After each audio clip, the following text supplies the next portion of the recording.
Welcome back to Scarlet and Maize. We got some COVID protocols going on. I was hanging out with the Michigan team too long, and so I'm in quarantine for a minute. Zach's isolated. We're safe. That's what's important, Zach. We're not spreading it to Michigan State. We're just safe. So, recapping last week, Michigan went to Illinois and lost 68-53. Honestly, Michigan did way better than I thought that they would. They were down 1 with about 6 minutes left, and then Illinois pulled away. I don't understand what the deal is about missed layups for Michigan this year. Hunter Dickinson has missed a bunch of bunnies, but he was out. They missed about 10 layups, and Illinois was shooting well from the stripe when they normally don't. Michigan almost took the lead a couple times late.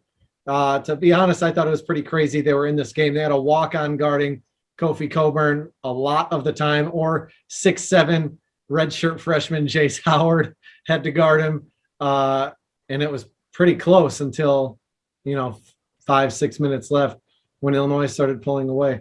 The schedule lightens up a little bit for a minute, so hopefully they get Dickinson back and can play with the intensity they did against Illinois. They still can't buy a three. I think they made 1 3 the entire game. So I'm still not thinking they're going to put together a good enough run to make the tournament. But overall, I mean, moral victory, haha, like amazing. Who cares? But I mean, not really getting blown out at Illinois without your best player couldn't have gone much better realistically. I mean, I feel like most of the game, it was unrealistic what was happening. Jace Howard blocked Kofi Cockburn one time. That's whatever, but they lost. Yeah, I mean, all I pose is it a morale victory to lose by 15? And you already said morale victory jokingly, but I mean, you have so many guys out and so many guys just coming back from COVID. It's going to be tough to beat the only undefeated team in the Big Ten right now. Yeah. Ohio State went to Wisconsin and lost 78-68, and then hosted Penn State, won 61-56. I mean, we called it. Close loss to Wisconsin and then a win against Penn State. We're geniuses. Yeah, I mean, the Wisconsin game wasn't as close as I expected it to be. Ohio State actually, surprisingly, somehow, they shot better from the field than Wisconsin, but Ohio State was 15% from three, while Wisconsin was 43%, hitting 10 threes. And that was really the difference in the game, that and free throws. And when you're not hitting those big shots or making your free throws, you're going to lose. That was one of the frustrating things about the Michigan game is Illinois is making all these free throws, and they go, wow, Illinois really can't make a free throw. And it's like, oh, cool. Glad this is the game they can. Yeah, it was kind of crazy because there was a whole bunch of statistics that were identical for them, but then you look at the 3-point and free throw statistics, and they're just one way or the other way completely. Yeah, it really wasn't that close. They cut it close a little bit in the second half. They were down as much as 17 though, and lost by 10. But it was a tough game. Got to shoot better. Wisconsin's really good. Yeah, but then they better when Wisconsin sucks. What? I like it better when Wisconsin sucks. Yeah. They bounced back kinda against Penn State. And then they got the win. They struggled from shooting outside again, only hitting three-pointers again, shooting 66%. I didn't get a chance to look up Justin Arn's 3-point, his outing in the last few games since they've been back from COVID. He's just not shot the same. I'm sure it's really bad. And he's usually the best 3-point shooter on the team. I'd like to see Branham play better. I mean, he was 1 of 7 from the field, rising star freshman. And EJ Liddell continues to ball out, and it's hard to ask more of him, but he only shot 50% from the free throw line, going 6 of 12. It's just like little things that he could do better than it looks like. Not such a close win against Penn State. That's not very good. Yeah, I mean, he did have almost 20 in both of those games, but yeah, I mean, it's funny to me that they beat Penn State by more at Penn State. Yeah, they made like 12 3-pointers that game, and then 3 this time. Yeah, it's a big deal. That's why it sucks when your 3-point ace Caleb Houston can't make a frickin' shot. And then Eli Brooks is struggling because he's doing so much. I think he's just tired. Like they need someone who's able to make a shot from the outside. I don't get how there isn't anyone, but it is what it is. Ohio State's schedule lightens up a bit too coming up, but EJ Liddell's been playing fine. I don't think it'll really matter. But I mean, let's get into that. So Michigan plays against Maryland in Ann Arbor January 18th, and then at Indiana January 23rd.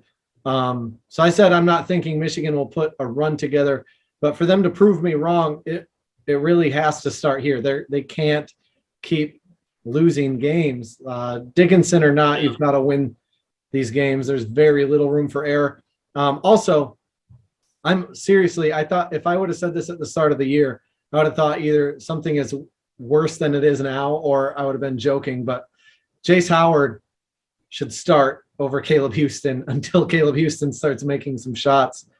Some guys do better coming off the bench. Maybe it would help Houston. Maybe it would slow the game down a little bit. Maybe he'd benefit from seeing the game before playing in it. I don't know, but something has to happen. My actual prediction for those two will be a split. I'll say a win over Maryland and a loss at Indiana. Dickinson or not, it kind of sucks that both these teams have a pretty good big guy, especially Indiana with Trace Jackson Davis. But I mean, Trace Jackson Davis shouldn't be able to destroy Moussa Diabate the way that Kofi Cockburn did. I hope I'm proved wrong and in a positive way. I don't know. Who do you think wins those two? Yeah, the first one is more of a toss-up for me. Maryland's not very good, but you're still trying to work those guys back in that have been out from COVID. I actually have them losing both games. There's only two teams in the Big Ten that are undefeated at home, and it's Ohio State and Indiana. So I think it'll be tough. I think it'll be tough, especially still. I think even as all the guys are back on the court, it's going to take time to recover from that. Clearly, like Ohio State still has not shot the same, and they've been back for weeks now. Yeah. Well, why do you think Michigan will lose to Maryland at home? Just not having all the guys back, and well, I mean, even if everyone's back, like I said, it's tough to jump right back in. Like Ohio State went to overtime with Notre Dame when they jumped back from the COVID break. And wait, what did I say? When you said a lot of things. It's just not. So they came back and they played Nebraska and they went to overtime with Nebraska. I feel like I said Notre Dame for some reason, but Nebraska's not a good team at all, and they went to overtime with them, and it's just it's tough to come back and play well when you're out from COVID, I think. Yeah, my hope for Michigan to make the tournament right now is at 5%. Maybe 10. Even as I say that, it's more like 5. And if they lose at home against a team without a head coach in Maryland, it's just 0. And I'll be praying to God Jim Harbaugh comes back for the rest of basketball season until they announce it. And then after that, I'll just be looking forward to football. I did not think we'd be in this position with Michigan basketball, but I don't think so either. Here we are. Ohio State plays the team formerly known as IUPUI on January 18th, and then they host Nebraska January 22nd. See, they're formerly known as IUPUI? Yeah, and they drop an I. It's just IUPU. I don't know. I thought it was IUPUI still, too. I don't know. I'll cut it if I'm wrong. Who do you got? I got Buckeyes winning both of them here. I mean, they went to overtime with Nebraska, like I said before, but I think it's cool that they were able to reschedule one of those games that they missed in December. I would like to be like Kentucky or somebody a little more challenging, but I'm sure IUPUI is getting a paycheck from playing Ohio State, and that's why they accepted this game.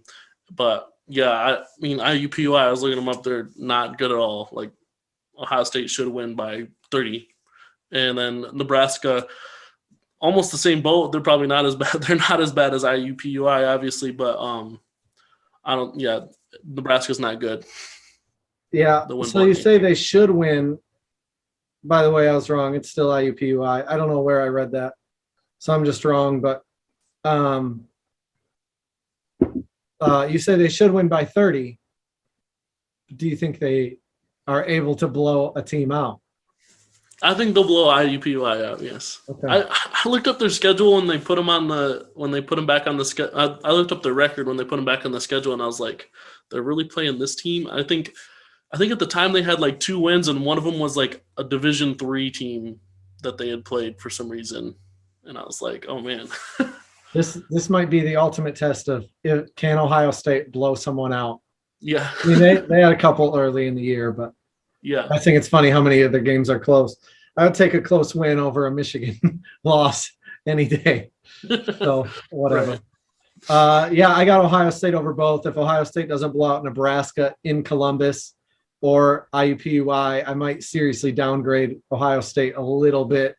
It's weird how they struggle to separate in some of these games, but they also win a lot of their games. So, like I said, I can't complain about a close win.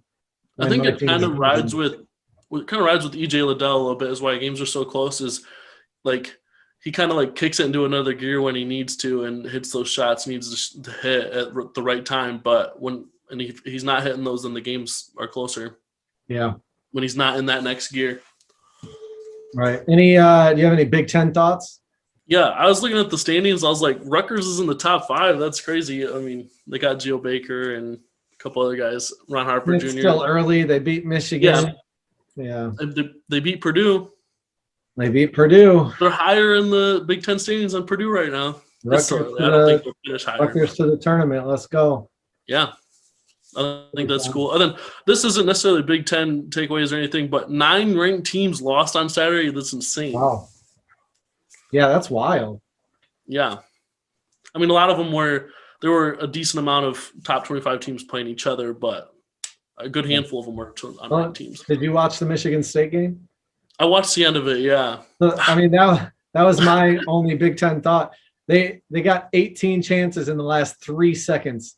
Against Pete Nansless, Northwestern, and still lost. I mean, they'd been playing with fire for the last few games and finally got bit, despite, in my mind, what was a couple head-scratching calls down the stretch that all went their way. It's like the refs were scared of Izzo and were like, oh, we'll give you one more chance. And even on the last – so Marcus Bingham had the 1-and-1 and missed the front end down 2, but – I think it was Madi Sissoko. I watched the replay. He like flails backwards. It's like he was trying to draw another foul. I watched it a few times. I was like, there's no way this dude this big went flying from the guy that looks like Jaron Faulds from Michigan. Come on. But they didn't call it. The game finally ended. When they called the foul that sent Bingham to the free throw line, I was like, this is almost worse for Michigan State. Like, I really doubt he makes both of them here, but I mean, he's not a horrible free throw shooter, but I just had a feeling he wasn't going to make both of them. Yeah. I missed the first one. when they called the foul, I was like, for sure, he's making both, and they're going to win in overtime. I was wrong. I don't think Michigan State finishes top 3 in the league. I don't think they're a top 10 team. I think they're maybe top 20. We could say probably. I think around number 20. They've just got to stop turning it over so much is the biggest thing. Right. They turn the ball over so much. It's crazy. Yeah, what I don't understand about Michigan State, and that it isn't just this year, and I'm honestly kind of pissed that Michigan doesn't try it. They just go so fast, and it's like most teams don't even try to stop it. They get so many easy buckets, even off made baskets. It's so dumb. I'm like, just get back and it's fun to make watch, them set up in the half court. Yeah. I don't know. I said it to my brother one time who's a State fan, and he's like, oh, they have counters to it. I'm like, oh, okay, but surely if it was this easy, everyone would go fast. And not many teams. It's like they just push it. If it's there, shoot it. If not, don't. And they get so many layups in transition, even off made baskets. Like I said, it's confusing to me how teams don't try to get back. I'm sure that's where some of their turnovers come from, is pushing it so much. Maybe they had like 5 turnovers, making a half court, like they were in the half court offense, making an entry pass to the big, and it was just a bad pass. Yeah. Went out of bounds. They had one earlier in the game where it was a bad pass, dribbled out to Gabe Brown, who made like a 30-foot chucker at the end of the shot clock, and I was like, I don't know. Like it should have been a turnover, dribbles out to him and he makes it. But yeah, I just don't like I don't get how teams don't try to get back. It's like teams are just jogging. Michigan State sprints, gets a layup. And it just Yeah. I don't know.